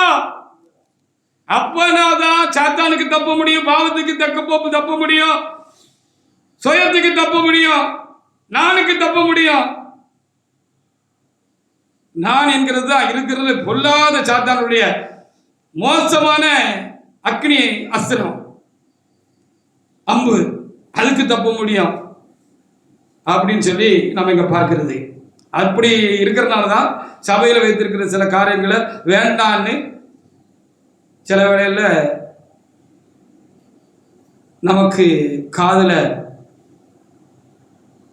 சாத்தான் வேதம் ஓதுறான் அப்படிங்கிறத நீங்க தெரிஞ்சுக்கிட்டீங்கன்னா உங்களுக்கு நல்லது. அதற்காக நாம் ஆண்டவருக்கு நாம் ஸ்தோத்திரம் செலுத்துவோமாக. 1 Timothy 3:15.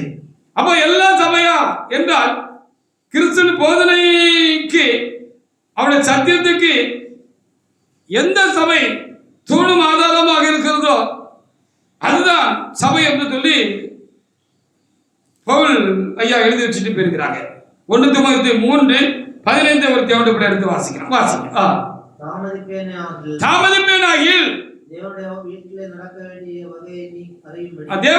நடக்க வேண்டிய வகையை எப்படி நீ சபைக்குள்ள இருக்கணும், நீ சபைக்குள்ள எப்படி இருந்து எப்படி நீ ஜனங்களை நடத்தணும், போதிக்கணும், கண்காணிக்கணும் அப்படிங்கிறதையும் ஜனங்களை எப்படி இருக்கணுங்கிறதையும் சபைக்குள்ள இருக்கிற ஜனங்கள் சபையா இருக்கணுங்கிறதையும் நீனும் சபைக்குள்ள இருக்கிறது மாத்திரமல்ல நீ சபையா இருந்து நீ சரியாக கற்று நிச்சயித்துக் கொண்டவைகளை நீ முறையா அதுல கை கொண்டு அனுஷ்டித்து நீ என்ன செய்யணும், அவங்களுக்கு போதிச்சு அவங்களே நீ கண்காணிக்கணும். இதான் கண்காணியோட வேலை அப்படின்னு அவருக்கு சொன்னார். வாசிங்க, மிச்சத்தை வாசிங்க. அறியபடி வேலை உனக்கு எழுதுகிறேன். அந்த வீடு ஜீவனுள்ள தேவனுடைய சபையை சத்தியத்திற்கு தூணும் ஆதாரமாக இருக்கிறது. அப்போ வாசல்ல இருக்கிற போர்டுல புதிய எருசலேம் சபைன்னு இருந்தா காணாது. இந்த வாசலுக்குள்ள இருந்து ஊழிய செய்கிற ஊழியக்காரர்களும் தேவனுடைய பிள்ளைகளும் புதிய எருசலேம் சபையாக இருந்து கர்த்தருக்கு ஆராதனை செய்தால் அது கர்த்தருடைய சமூகத்தில் போர்டு இல்லாட்டாலும், இப்போ நம்ம முழங்கலி சபையிலெல்லாம் போர்டு இல்லை, சில நிர்பந்தங்கள் நிமித்தம் சூழ்நிலை நிமித்தம் இங்கே போர்டு வைக்க முடியாத ஒரு சூழ்நிலை இருக்கு. போர்டு இல்லைனாலும் புதிய சபையில் போர்டு வைக்கலைனாலும் இங்க இந்த வசனத்தின்படி நம்ம இங்க பார்த்த காரியங்களின்படி நம்ம சபையாக இருந்து கர்த்தருக்கு ஆராதனை செய்யக்கூடியனால நாம தான் சபைக்குள்ள இருக்கிறோம். ஹல்லேலூயா! நாம தான் சபை. இப்ப விளங்குதா உங்களுக்கு? கொஞ்சம் பேர் இருந்தாலும் நாம தான் சபை, நாம தான் சபைக்குள்ளா இருக்கிறோம், நாம தான் சபையா இருக்கிறோம். எபேசியர் 5:32 வாசி பாருங்க. நல்ல மனைவி தன்னுடைய சொந்த புருஷனுக்கு எல்லா காரியத்திலும் எல்லா சூழ்நிலையிலும் அவ கட்டுப்பட்டு கீழ்ப்படிஞ்சிருப்பான். எல்லா காலத்திலும் எல்லா சமயத்திலும் எல்லா சூழ்நிலையிலும் அவ என்ன செய்வா? புருஷனுக்கு கட்டுப்பட்டு இருப்பான். அப்படி போல கர்த்தருடைய சபையும் எல்லாவற்றிலும் எல்லா காலத்திலும் கர்த்தருடைய போதனைகளுக்கு கீழ்ப்படிஞ்சிருந்தால்தான் அது சபை. வாசிங்க, எபேசியர் 5:32 எடுத்து வாசிங்க. இந்த ரகசியம் பெரியது. இப்பொழுது நான் பேசிக் கொண்டிருக்கிறதான இந்த சபையா இருக்க வேண்டும், சபைக்குள் இருக்க வேண்டும் என்று சொல்லுகிற இந்த ரகசியம் அப்பொழுதுதான் ஆத்துமாக்களுக்கு, சபை ஜனங்களுக்கு பாதுகாவல் உண்டு. அந்த ஆத்துமாக்கள் மேல்தான் கர்த்தருடைய ரத்தம் தெளிக்கப்பட்டிருக்கும். அந்த ஆத்துமாக்களை சத்துரு தொட முடியாது, பாவத்துக்கு உட்படுத்த முடியாது என்று சொல்லி பார்க்கிறோம். வாசிங்க. நான் கிறிஸ்துவை பற்றியும் சபையை பற்றி சொல்லுகிறேன் என்று சொல்லி அங்கே எழுதப்பட்டிருக்கிறது. நிறைய உலக பிரகாரமான கணவனை பற்றி சொல்ற மாதிரி அவரு 22 சொல்லிக்கிட்டே வராரு. நான் இதை முக்கியப்படுத்தி சொல்லல. திருச்சபை மனைவியா இருக்கிறது, கிறிஸ்துவோட மனைவியா இருக்கிறது. அந்த மனைவிக்காகத்தான் அவர் தம்முடைய சொந்த ரத்தத்தினால சிந்தி, அந்த சொந்த ரத்தத்தினால அதை சம்பாத்தியம் பண்ணினாரு, அதை உருவாக்கினாரு. அதை உருவாக்குறது மாத்திரமல்ல, அதில் காணப்பட்ட சின்ன சின்ன குறைகள், கரை திரை போன்றவர்கள்லாம் நீங்கி அது கிறிஸ்துவ போல பூர்ணப்படணுங்கிறதுக்காக தான் இந்த சாக்கிரமத்தை வச்சு இந்த பஸ்கா நாளில் மாத்திரமல்ல, ஒவ்வொரு வாரத்தின் முதல் நாளிலும் இந்த பஸ்கா நியமத்தை பரிசுத்த ஆலய மத்திய பகுதியில் வச்சு சின்ன சின்ன குறைகளையும் தம்முடைய ரத்தத்தை கொண்டு சுத்திகரிச்சுக்கிட்டே இருக்கிறதுக்கு ஒரு மேன்மையான சபையை தேவநாயகத்தை என்ன செய்திருக்கிறாரு, உண்டாக்கி வைத்திருக்கிறாரு. அந்த சபைக்குள்ள இருக்கிற அனுபவம் வேண்டும், சபையா இருக்கிற அனுபவம் நமக்கு வேண்டும் என்று கர்த்தர் சொல்லுகிறார். அப்போ நல்ல மனைவி எல்லா காலத்திலும் எல்லா காரியத்திலும் புருஷனுக்கு கட்டுப்பட்டு இருக்கிறது போல சபை என்ன செய்யணும், கட்டுப்பட்டு இருக்கணும் அப்படின்னு சொல்லி சொல்லப்பட்டிருக்கு. அப்பதான் அது புதிய சிலை சபை. ஹல்லேலூயா. அதை நடத்துகிற தேவனுடைய மனுஷன் அந்த புருஷனுக்கு, கிறிஸ்துவாக அந்த புருஷனுக்கு தன்னை முற்றிலும் ஒப்புத்திருந்தாதான் அவன் பெற்ற பிள்ளைகளும் அவன் சமூகத்துல அந்த திருச்சபையாக அந்த வீட்டுக்குள்ள அவன் பெற்ற கிறிஸ்துக்குள் நான் உங்களை பெற்றேன் என்று பவுல் சொல்லுகிறார் அல்லவா, அந்த பெற்ற பிள்ளைகளும் கிறிஸ்துவை போல இருப்பார்கள் என்று சொல்லி நாம் என்ன செய்ய வேண்டும், கிறிஸ்துவின் சாயல் அவங்ககிட்ட அப்புறம் தான் காணப்படும் அப்படின்னு சொல்லுகிறது தான் இதில் இருக்கிற ஆழமான ஒரு சத்தியமும் ரகசியமாக நமக்கு இன்றைக்கு தேவனாய் கர்த்தர் என்ன செய்திருக்கிறார், போதித்து கொண்டிருக்கிறார். அவைகளுக்காக நாம் தேவனாய் கர்த்தருக்கு நன்றி சொல்லுவோம். இப்போ 22 வாசி பாருங்க. இப்போ வழங்கும் மனைவிகளே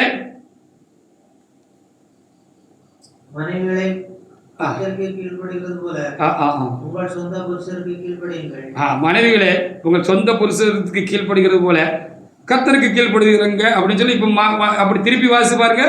சபைக்கு கீழ்ப்படுங்கன்னு அர்த்தம். ஹல்லேலூயா. சபை கர்த்தருக்கு கீழ்ப்படிந்தால் அது புதிய சபை. அதை நடத்துகிற தேவனுடைய மனுஷனாக இருக்கட்டும், ஊழியக்காரராக இருக்கட்டும், கண்காணியாக இருக்கட்டும், அவர்கள் கர்த்தருடைய வசனத்துக்கு, வார்த்தைக்கு, திருச்சபைக்கு கையளிக்கப்பட்டான உபதேச சட்ட திட்டங்களுக்கு, நடைமுறைகளுக்கு, முறைமைகளுக்கு, ஆராதனை ஒழுங்குகளுக்கு, எல்லா நியமங்களுக்கும் அவர்கள் கீழ்ப்படிந்திருக்கிற பொழுதுதான் அவர்கள் கிறிஸ்துவின் மனைவி, கிறிஸ்துவின் சபை. அவருக்கு கீழே நீங்க இருக்கிறீங்க ஏன்னா நீங்களும் கிறிஸ்துவின் பிள்ளைகளாக இருக்கிறீர்கள். அதுக்காக நம்ம ஆண்டவர் இப்ப பாத்தீங்களா, மேற் சட்டம் என்றால் என்ன, நிலைக்கால்கள் தெளிக்கப்பட்டால் என்ன, அதிலே தெளிக்கப்படுகிற இந்த புதிய உடன்படிக்கை ரத்தம், கிறிஸ்துவின் ரத்தம் என்றால் என்ன, அது தெளிக்கப்படுகிற அனுபவம் என்றால் என்ன. ஒன்று நம்முடைய ஆத்மா என்று பார்த்தோம், என்ன ஒன்று அது சபை என்று பார்த்தோம். விடியற் காலத்து வெளுப்பு என்பது ஆண்டவருடைய வருகை என்று சொல்லி பார்த்தோம். விடியற்கால வெளுப்புங்கிறது ஆண்டவருடைய வருகை. அப்பந்தான் இந்த இருள் சூழ்ந்த அந்த காலத்திலையும் நம்முடைய ஆத்மாவை கிறிஸ்துக்குள்ள காத்துக்கொண்டு, சபையாக நம்மளை காத்துக்கொண்டு, அந்த அந்தி கிறிஸ்துடைய நெருக்கமான காலங்களிலும் நம்ம காத்துக்கொண்டு, சபைக்குள்ள காத்துக்கொண்டு, நம்ம தடவி தெரியாதபடிக்கு அந்த இரண்ட காலத்தில், அந்தி கிறிஸ்துடைய காலத்தில் வருகிற நெருக்கமான காலங்களில் தடவி தெரியாதபடிக்கு கிறிஸ்துடைய வெளிச்சம் அந்த சபைக்குள்ள பிரகாசிக்கிறபடினால, அவருடைய வசனத்தின் வெளிச்சம் அந்த சபைக்குள்ள உண்டாயிருக்கிறபடினால, அந்த வசனத்தை பிடிச்சுக்கிட்டு நம்ம சுடர் விட்டு பிரகாசிக்கவும், அந்த வெளிச்சத்தில் நடக்கவும், நான் அந்த வாசலுக்குள்ளாக இரத்தம் தெளிக்கப்பட்ட அந்த திருச்சபையான வாசலுக்குள்ளாக நான் காக்கப்பட வேண்டியது ரொம்ப அவசியங்கிறத நீங்கள் இப்போ புரிஞ்சிருப்பீங்கன்னு கொஞ்சம் நினைக்கிறேன். ஒருவேளை இதை கேட்கிறவர்களும் பார்க்கிறவர்களும் கூட புரிந்து கொள்வார்கள் என்று சொல்லி எண்ணுகிறேன். அப்போ விடியற் காத்து வெளிச்சம் வரைக்கும் வருகிற வரைக்கும் நம்ம சபைக்குள்ளே நம்மளை காத்துக்கொள்ளணும், சபையாகவும் நம்மளை காத்துக்கொள்ளணும். அப்படிப்பட்ட தேவனுடைய மனிதர்களுக்கு பின் நீங்க இருக்கணும். சபையுடைய காரியங்களை காத்துக்கொள்ளாதவர்கள், புருஷனுக்கு துரோகம் செஞ்சவங்க கூட, தெரிஞ்ச ஒரு மனைவிக்கு நீங்க பிள்ளைகளா இருந்தீங்கன்னா சோர பிள்ளைகளா இருப்பீங்க. சுத்தி சுத்தி பாஸ்டர் இங்கதான் வராருன்னா ஆவியானவர் சுத்தி சுத்தி இங்கதான் வராரு. சரியான இடத்துல நீங்க இருக்கணுங்கிறதுக்காக தான் தேவனாகிட்ட சுத்தி சுத்தி இதை கொண்டு வராரு. சரியான இடத்துல இருந்து உங்களை வெளியே தள்ளுறதுக்கு தான் சாத்தா என்ன செய்யறான், தந்திரமா உங்களை அணுகிறாங்கிறத நீங்க கவனமா இருந்து நீங்க காத்துக்கொள்ளுங்க. சங்கீதம் 18:21-22. புதிய சில சபை என்று நாம் சொல்லிக் கொள்ளுகிறவர்களே, இப்ப சொல்லுங்க, நீங்க சபைதானா? நீங்க புதிய சில சபைதானா என்று புதிய சில சபையின் தேவன் கேட்கிறார். ஆவியானவர் உங்களை பார்த்து கேட்கிறார்.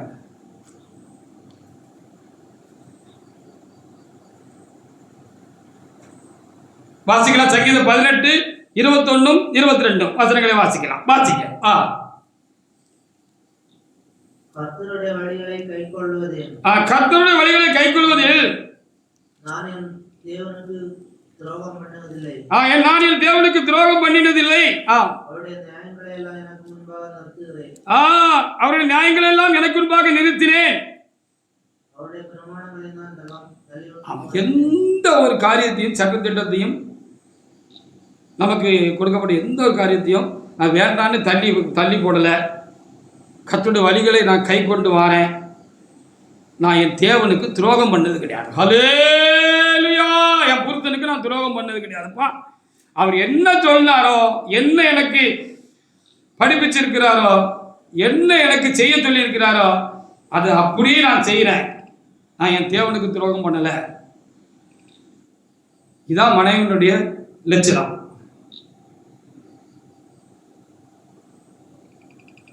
கிறிஸ்துவை தலையாக கொண்ட திருச்சபையினுடைய காரியம். அப்போ ஐயா பெரியா மரணம் வரைக்கும் ஒரே சபையாக இருந்துச்சு. ஒரே உபதேசம், ஒரே போதனை, ஒரே காரியங்கள் எல்லாத்திலும் ஒரே மாதிரியான காரியம் முழு சபையிலும் உண்டாயிருந்தது. இப்போ நான் கிறிஸ்துவை சேர்ந்தவன்றும், நான் அப்போல்லை சேர்ந்தவன்றும், நான் கேவாயை சேர்ந்தவன்றும் சொல்லிக்கொள்கிற மாதிரி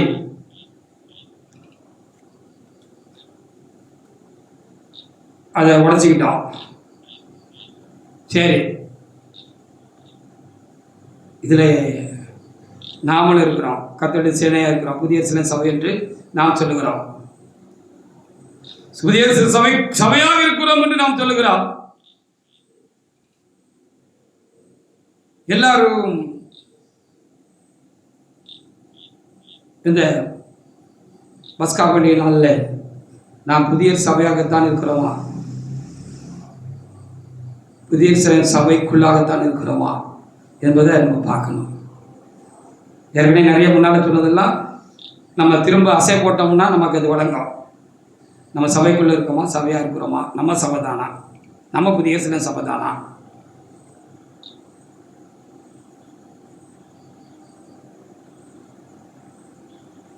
யோவான் 3 யோவான் 4ஆம் வசனத்தை வாசி பாருங்க. 3 யோவான் 4ஆம் வசனம். அப்போ சபைக்குள்ள வந்து நம்ம கற்று நிச்சயித்து கொண்ட எந்த ஒரு காரியத்திலும் நம்ம உறுதியாக இருக்கிறதும் அதில் நடக்கிறது தான் புதிய சில சபை. நடக்கிற போது தான் புதிய சில சபை. இல்லைன்னா நம்ம புதிய சில சபையே இல்லை. வாசிக்கலாம்.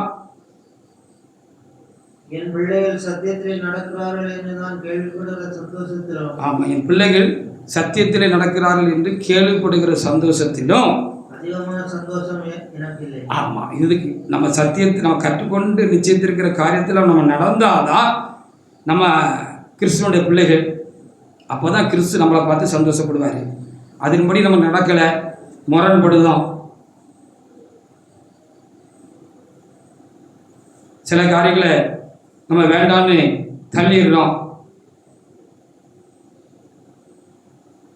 கர்த்தர் வருத்தப்பட்டாலும் பரவாயில்ல, மனுஷர்களை பிரியப்படுத்தணுங்கிறதுக்காக நம்ம கஞ்சாலையாக அவர் வீட்டுக்குள்ளே நடந்து கொள்கிறோம்.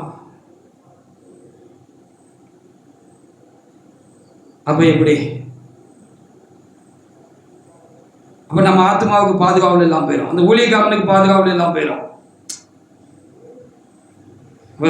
விடியற்கால வரைக்கும் நீங்க வீட்டை விட்டு வெளியே போகக்கூடாது. அப்படின்னா நான் சபையில தான் இருக்கேன்னு சொல்ற அனுபவம் இல்லை, சபையா இருக்கிற அனுபவம் இல்லைன்னு சொன்னா நம்ம வெளியில இருக்கிறதுக்கு சமந்தான். அப்போ சாத்தான் நமக்குள்ள வந்துடுவான். ஒரு ஊழியக்காரர் அதுக்கு இடம் கொடுத்தாச்சு அப்படின்னு சொன்னா, தலைவர்களாக இருக்கிறவர்கள் இடம் கொடுத்தாச்சுன்னு சொன்னா அவர்களுக்குள்ள சாத்தான் வந்துடுவான். அவர்களுக்கு கீழே இருக்கிற அவருடைய பிள்ளைகளுக்கு, விசுவாசிகளுக்குள்ளேயும் காக்க முடியாது. சாத்தான் அவங்களையும் தொற்றுவான். அவங்களும் பழைய பாவிகளாக இருப்பாங்க, இவங்களும் பழைய பாவிகளாக இருப்பாங்க. நல்ல உள்ள பார்த்தீங்கன்னா தெரியும். ஆனால் இப்படி நாளை தேவசமுத்திரம் வந்திருக்காங்க தேவண்ட பிள்ளைகளை இந்த பஸ்கா நாளில்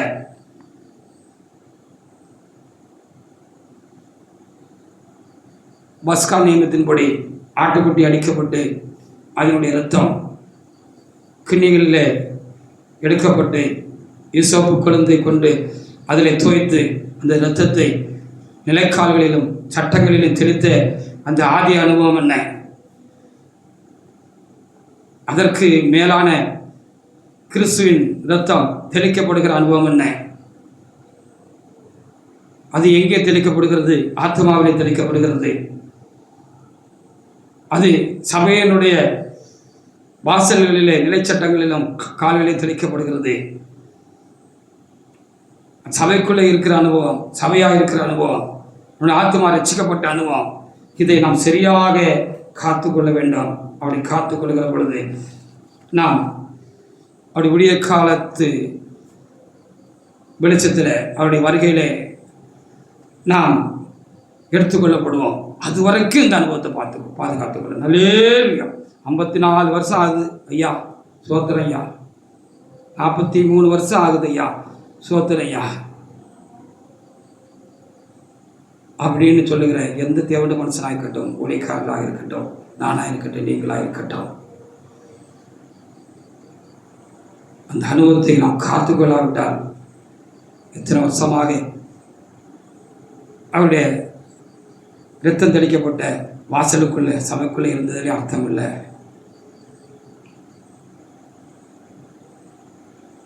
நம்முடைய ஆத்மாவில் தேவனுடைய இரத்தம் தெளிக்கப்பட்டதனுடைய மேன்மையும் நாம் இழந்து போவதற்கு ஏதுவாகிவிடும் என்பதை நீங்கள் அறிந்து மிகுந்த ஜாக்கிரதையாக காணப்படுங்கள். யார் இப்பொழுது புதிய எருசலேம் சபை